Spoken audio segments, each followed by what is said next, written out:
Look around you. 78% of people are living paycheck to paycheck. The average person is drowning in consumer debt, has zero investments, and is one medical emergency away from total bankruptcy. Do you know what that means? It means being broke is normal. So if you are doing what everyone else considers normal with your money, you are mathematically guaranteed to stay poor. If you have $0 in your bank account right now, it's not entirely your fault. Society designed a system that profits off your financial ignorance. But if you still have $0 5 years from now after watching this video, that is 100% on you. Today, I am going to expose 5 completely normal, everyday habits that are secretly bankrupting you. You are probably doing at least 3 of these right now without even realizing it. And habit number 4 is exactly how the banking industry extracts millions of dollars from the middle class every single day. Let's dismantle the matrix. Habit number 1 is what I call the I deserve it tax. Tell me if this sounds familiar. You just had a brutal day at work. Your boss was annoying, your commute was terrible, and you were emotionally drained. You're driving home and you think, you know what, I worked hard today. I deserve to treat myself. So you order a $35 Uber Eats meal, or you buy that $100 jacket you saw on Instagram, or you stop for a $7 latte. Here's the brutal truth. You're not treating yourself. You are punishing your future self to medicate your present self. Society has conditioned us to use consumption as a coping mechanism for a life we don't enjoy. We buy things we don't need with money we barely have to get a 10-minute dopamine hit. I want you to change your definition of treating yourself. Treating yourself is not buying a temporary distraction. Treating yourself is buying your freedom. Treating yourself is putting that $35 into an index fund so that 15 years from now, you don't have to work for that boss that stresses you out. Stop buying coping mechanisms. The wealthy don't buy things to feel better, they buy assets to live better. Habit number 2 is the deadliest trap in modern finance, the monthly payment illusion. Have you ever noticed that nobody sells you the total price of anything anymore? Car dealerships don't ask, what is your budget for a car? They ask, what monthly payment are you looking for? And now with Klarna, Afterpay, and Affirm, they're doing it with sweaters, shoes, and groceries. The moment you start making financial decisions based on whether you can afford the monthly payment, you have lost the game of wealth. Let's do the math. You want a $30,000 car. You don't have $30,000, so the dealer stretches the loan out to 72 or even 84 months just to make the payment fit your budget. You think, great, I can afford $450 a month. What you completely ignored is the 9% interest rate. Over those 7 years, you aren't paying $30,000. You are paying over $40,000 for a metal box that is depreciating in value every single day you drive it. The banks are getting rich off your desire to look rich today. If you have to break a purchase into 4 easy payments of $25, you cannot afford it. Stop playing the monthly payment game. Only buy liabilities in cash. Habit number 3 is the leftover trap, otherwise known as paying yourself last.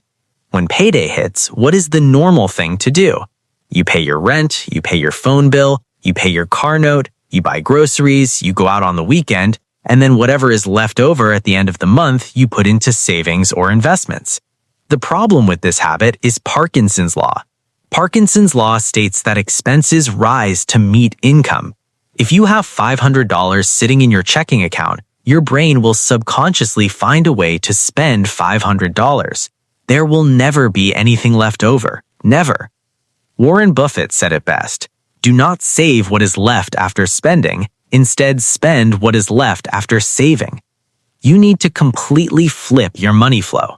The second your paycheck hits your account, 10 to 20% should immediately, automatically vanish into an investment account or a high-yield savings account.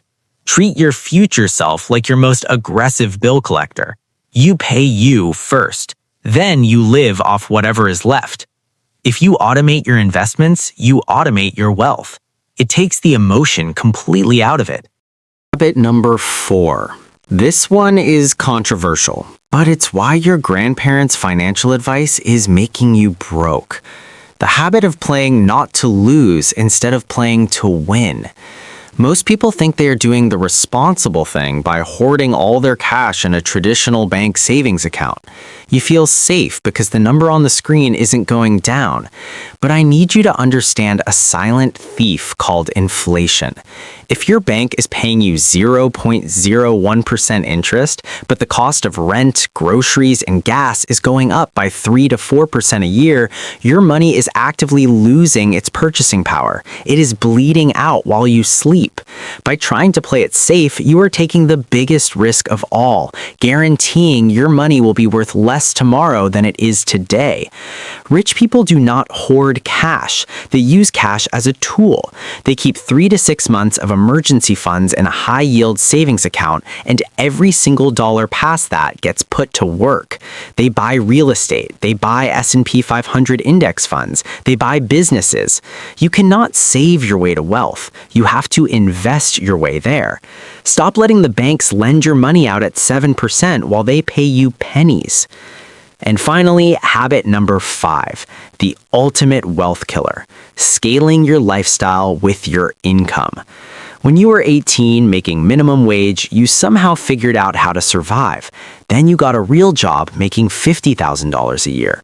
What happened? You upgraded your apartment. You bought better clothes. Then you got promoted to $80,000. What happened? You financed a nicer car. You started taking expensive vacations. Now you're making $100,000 a year, and somehow you are just as broke as you were when you were 18. The stress is exactly the same. The numbers are just bigger. Wealth is not determined by how much money you make. Wealth is determined by the gap between your ego and your income. When you get a raise, the normal habit is to upgrade your lifestyle to match your new paycheck to show everyone how well you are doing. The wealthy habit is to keep your lifestyle exactly the same and invest 100% of the difference.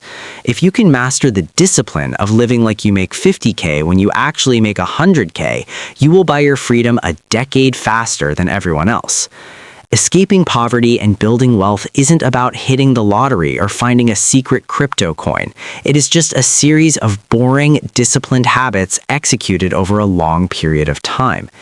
If this video made you a little uncomfortable, good. That means you're growing. The Matrix wants you to keep spending, keep financing, and keep playing it safe.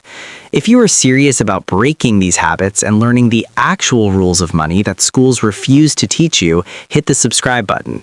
I don't sugarcoat things on this channel, and I don't sell get-rich-quick dreams. I just build real wealth.